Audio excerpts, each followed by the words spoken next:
My last video was about talking too much. So now we're kind of going to go on the other side of the coin, not talking enough.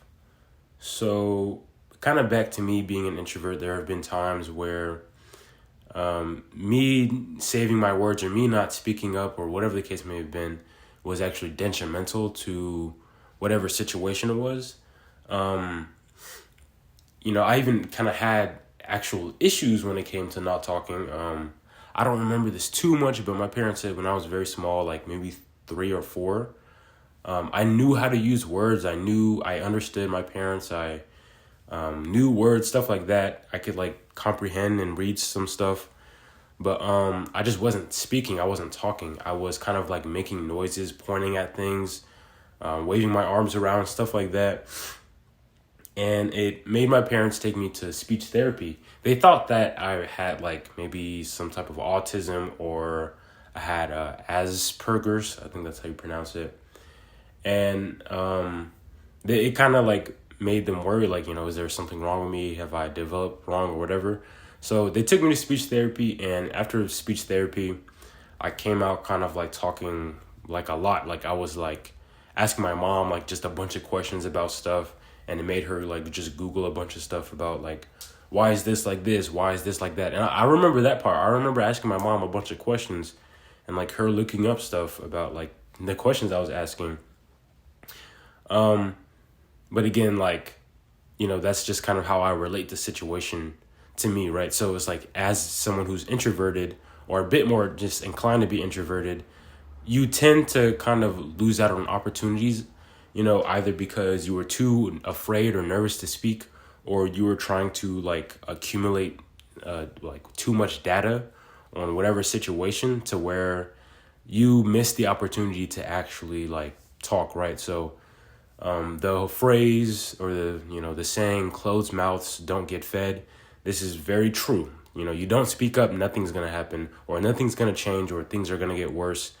If you don't express yourself, you don't say something, you don't point anything out, then it's just going to keep on going. So it's like, like I said, we have a power to do things with our mouth, with our tongue, with the words we say, with what we put out, vocally into the world. It can invoke so much power and energy. And, there's two sides. You're either overusing it, or, you're using it a lot, but you're not using it in a useful way, or you're not using it at all. It's just like, you might think you're cool and mysterious being the person in the back of the class or at your job who says like absolutely nothing and barely speaks to people. But in reality, people think you're a weirdo. And that's kind of how I was. I wouldn't go out of my way to not talk to anybody. Again, most people would usually come to me or approach me. That's how I've actually made most of my friends, people talking to me first. Or being in a situation where they know people I already know, and then I might end up talking to them or something.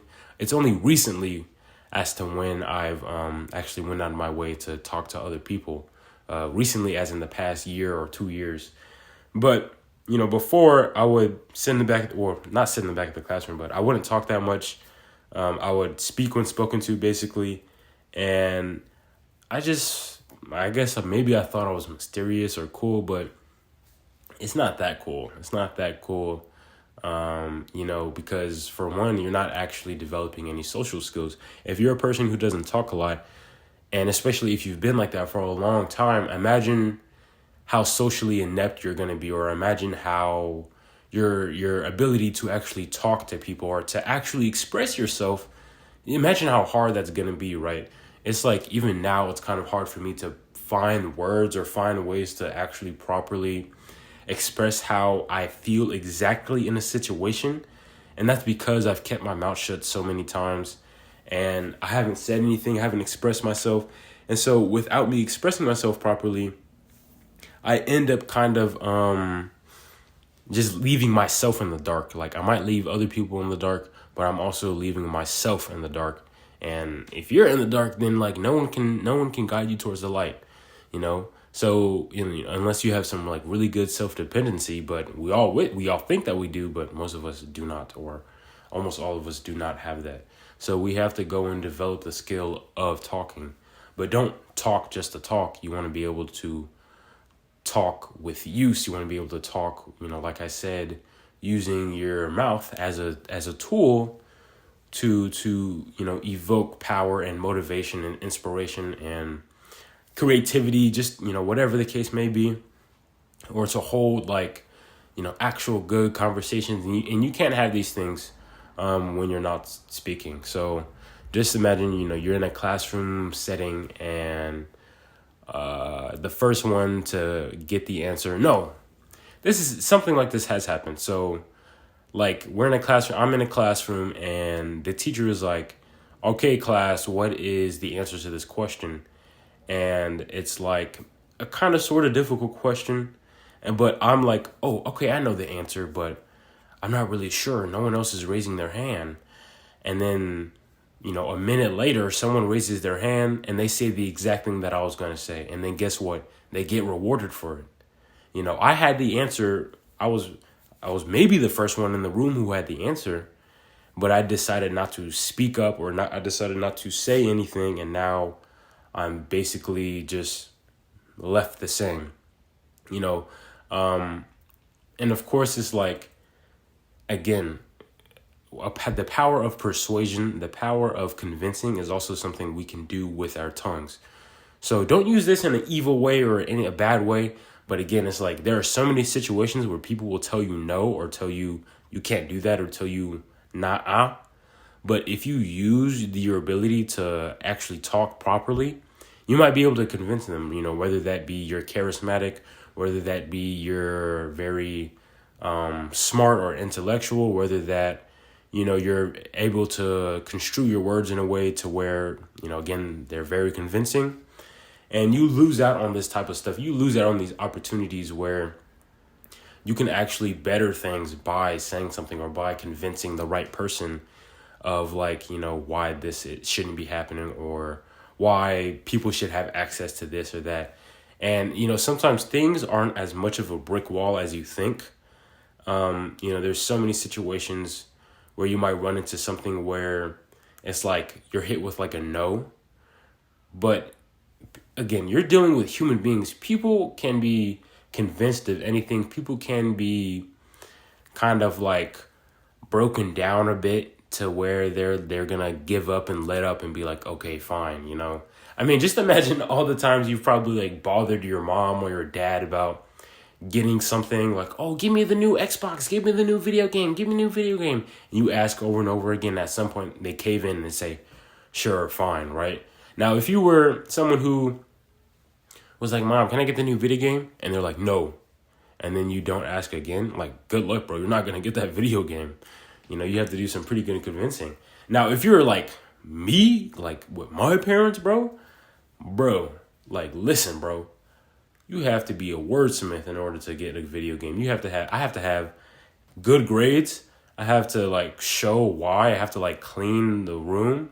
And then I have to tell my mom well, I think I should get this game because I've been a well-behaved boy and I've been doing all these things and I haven't caused you any trouble. I've been getting pretty good grades recently, blah, blah, blah. I have to give a whole PowerPoint and stuff. So, maybe I might be, quote unquote, in a blessed situation to have those type of parents to where, their parents are allowing me to articulate myself in a way to why I should deserve something. And that's one thing too. You want to be able to justify yourself. You want to be able to explain yourself and express yourself. And you can't do that if you're keeping your mouth shut all the time. Even if you write in your journal, what happens when you have to start speaking to others? You're keeping so much stuff inside, so many things inside, and you're not actually letting it out. You don't have to reveal your deepest, darkest secrets to whoever, but, it's just even expressing just maybe the littlest thing. Now, I'm not saying being a whiner or a complainer or, someone who just is always dissatisfied with something, but just showing crossing your arms at a situation and looking at it and being something can change about this, and expressing that and giving ideas on that change. That is a great quality to have. And to have that quality, you need to be able to speak. whether that be speaking up for yourself, speaking up for others even, which is very important, especially others who don't yet have the ability to speak up for themselves. And if you're a person who is actually talking and speaking up for themselves, that stuff can rub off on the people. Those qualities can actually transfer to people, right? Energy cannot be destroyed. It can be transferred. It can be stored, whatever. And if you're having like just this amazing energy, it's going to spread to other people. It's going to spread to other people. It's contagious. Bad energy is also contagious, but good energy is also contagious. So if you're someone who can talk and you can talk well, and you're not talking all the time about nothing, and you're having just meaningful, like good conversations, that's going to rub off on people, and people unconsciously are going to think differently. They're going to act differently. They're going to say things differently. They're going to speak differently, and they might even be a better person. So if you're willing to improve yourself, be ready to kind of become a role model in a way without realizing it. Now, I'm not saying you should get on your high horse and say like, oh yeah, I inspire so many people. You still want to be humble. Don't brag or anything, because that's just going to make it worse. That's the bad part about talking. There's you convincing, or there's you inspiring so many people through your words and through your actions. But then now you're bragging about it. Now you're kind of devaluing, right? So you're using that power that you just used to uplift so many people, and then now you're using it to devalue yourself in a way, without you maybe even realizing it. So again, it's like, you want to not talk too much, but you don't want to not talk at all, right? There's a happy middle ground there. And that happy middle ground is saving and conserving your words for actual useful situations and times, and being able to say something of use, right? Like, I guess this channel, right? I hope that most of the time when I'm talking, I'm not just talking about nothing. I hope that when I'm speaking and when I'm relaying messages and things that I think of and how I view the world, when I'm saying all this stuff, that is actually something that is clear, something that is concise, something that is, possibly like uplifting or motivating others. And that's a skill, and that's like a skill that I'm developing still. Like, I feel like, of course, that I'm like a baby at this. I'm like a amateur, but over time I'm going to get better. And then maybe just in my day-to-day life, I might be able to say, many more useful and like actual innovative things, instead of just like talking about like, hey bro, you saw that game last night? Yeah, it was crazy. Yeah. So yeah, peace out, guys.